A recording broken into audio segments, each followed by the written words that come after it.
Hello and welcome back to Talking Teens Official. I'm Nural and I'm so glad you could join me and your listening ears. Today we're going to be talking about a big one, failure. As parents, we are mostly really good at encouraging our kids through setbacks. We say all the right things like, it's okay to make mistakes, or don't worry about it if you fail. At least you tried. And that comfort is so important. But it often ends there. There's not always much follow-up and not always encouragement to try again, but differently and how to. We've become experts at telling our kids that it's okay to fail, but we're not always teaching them how to fail well. This episode is about that missing step. How to help our teens move beyond the fear of failure and learn to use it as a powerful tool for growth. To start, we really need to understand that not all failures are created equal. The first kind is what I call the high-stakes failure. This is when your teen fails at something they genuinely and deeply care about, like missing out or not getting a spot on the sports team, bombing an important exam, or even failing a driving test. They're pretty big things for kids. The reaction here is often a raw, painful disappointment for them. But if it's something they really want, this is where you see that internal resolve kick in, that steely-eyed determination that comes from a place buried deep inside. And our role in that moment is a delicate two-step dance. First, you have to let them sit in that wallow. Give them the space to be upset and process their feelings without rushing in to fix it. Then once they've had their moment, you can help and encourage them to get out of it, to find the grit and to ask all the important questions like, what should we or what should you try next time we have a go? But for most kids, the high-stakes failure of all isn't academic or athletic. It's social. A rejection from a friend group or a friendship breakup, it can feel really catastrophic. Their social world is their biggest world, and a failure there feels like a failure of their entire life, their entire self.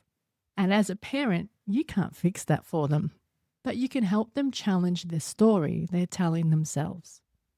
If they confide in you, you can use two simple but profound questions to help them regain perspective if they're facing a social failure. The first one I would try is, what would happen if? This question is designed to gently challenge their catastrophic thinking. For example, if they say, everyone is going to be talking about me at school tomorrow, you can ask, and what would happen if they did that? By walking them through the what ifs, you help them see the imagined consequences are often far worse than the actual reality. The second question is my absolute favourite, and I've actually told it to you before. I've mentioned it in my podcast before. Do you remember what it is? I'll give you a hint. It's when they say something like, I'm such a loser, I'm hopeless, nobody likes me. The question is, according to who? It's a powerful pattern interrupt. It forces them to question the source of that negative belief. Is it a fact, or is it just a feeling, or is it something that I'm telling myself is actually happening? This brings us to a crucial self-reflective moment for us as parents. Because when it comes to failure, you are the best teacher. Well, sometimes anyway. The most powerful lessons are the ones you model.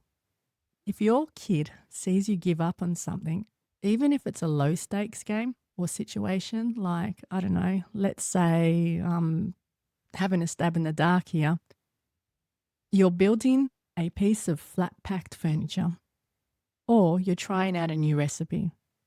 If you give up on those, what are you teaching them? You're showing them that it's okay to quit when things get hard. You are unconsciously giving them a free pass to accept their own failures. We need to give our kids some grace. In the same way, you might have kicked that box of flat pack furniture and walked off for a while, but you went back. As adults, most of us have taken like 30 years or more to really find our strengths. Our teenagers have only had half of that time. The message isn't you have to be the best at everything, because that's impossible. The real message is you need to do your best in everything, because if you don't, you risk becoming good at nothing. Now that brings us to another more important or more common type of failure. The low stakes failure, like building that flat packed furniture. This is when your teenager fails at something they actually have no interest in. This is something I see all the time, like a subject they hate and they simply don't care. This is a real test for us. From a teacher's perspective, our first move is to get more supportive, not more demanding. We start to celebrate the tiny improvements if there was a low stakes failure and we see progress. We're not blowing smoke, we're acknowledging that slow progress is still progress. We're trying to let our passion for the subject and for their success wash over them. I want to give you an example of this. I have heaps of stories after 20 years in the classroom, but a recent one is when a struggling student in my maths class finally understood the concept we were working on. You know, it's one of those light bulb moments that teachers like to talk about. This is Year 9 algebra, and it's not the easiest for some students to grasp. This kid daydreams in class. He looks out the window, stares off into space, and when you ask him, "Hey bud, where's your mind at?" he actually tells you. He would say, "Oh, sorry, miss. I was thinking about going to the beach." Or, "I was thinking about lunch. I'm really hungry." Or he would say, "I was thinking about my basketball match on the weekend and how I could do better." His mind is and was never on the topic. But when I sat with him, he usually got it. At the end of one particular lesson, he came up to me. His book was in his hand and his eyes were beaming with pride. "Look at how much work I did. I actually finished all the questions you set. I haven't done that before." And then I said to him, "Well done. I'm proud of you. How good does that feel?" And then he goes, "Yeah, pretty good actually." And then I replied to him with, "Can we keep this feeling going for a while? You know, the one where you actually did some work and you got it." And then he goes, "Yeah, I don't know about that. This stuff's pretty hard." And then this was my kind of moment. And then I said to him, "It's not hard when your mind is in the room and you make a small effort to keep it in the room." In that moment, he saw the link between his focus, his effort, and that pretty good feeling of accomplishment. It can be really difficult as a teacher to sit with every child, every lesson. This kid almost expected me to do that every lesson, which is really hard. He expected me to walk up to him and say, "Where's your mind at? Bring it inside the room." This is the problem teachers face. There's more than a handful of these kids in the room. There's actually 25 of them. If we can get parents at home encouraging and using similar questioning techniques, or even sitting with them a couple of nights a week for 15 minutes, that would be such a great help. And when I say that, I want to share with you another technique that I use with my students that parents can powerfully reinforce at home. This is exactly what I tell my students in my maths classes. I only see you for 60 minutes a few times a week. How much work can I do to get you to understand things? I need you to do me a favor, please. When you are on your way home, on the bus, walking, or sitting in that car, can you please just have a think in your mind? What did I do in maths today? Or even in any of your classes? and bring it to the forefront of your mind. Run through it again in your mind. No one needs to know you're doing it. But when you do it, and you visualize it, and you see it in your mind's eye, what you actually did today, it will help you more than me standing out the front here talking to you.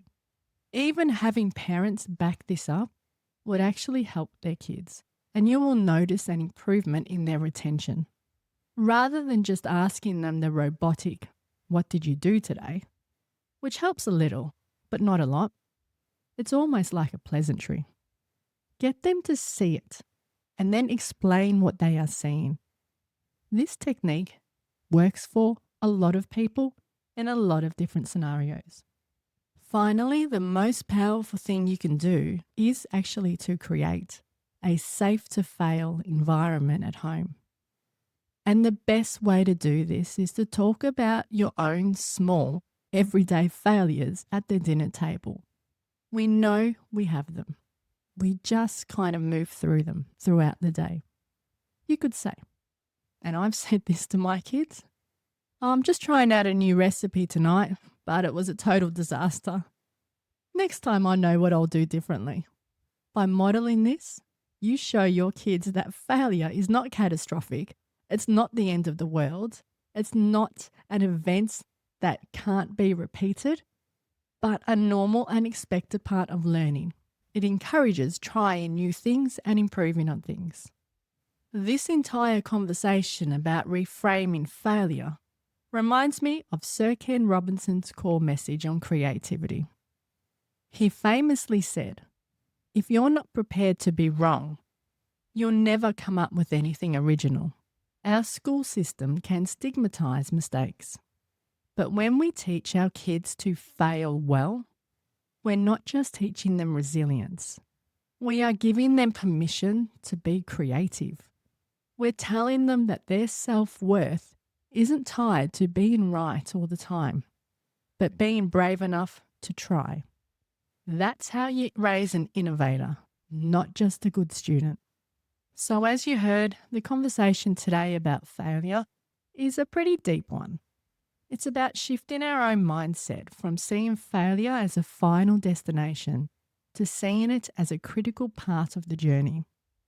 It's about coaching our kids through the pain of a high-stakes social setback while also finding creative ways to build grit when they're apathetic about a low-stakes task. Think of that kid in my maths class. But most of all, it's about what we model in our own lives. By talking about our own failures and creating a home where it's safe to get things wrong, we actually give our kids permission to be brave, to be creative, and ultimately to be resilient. That's how we teach them to fail well.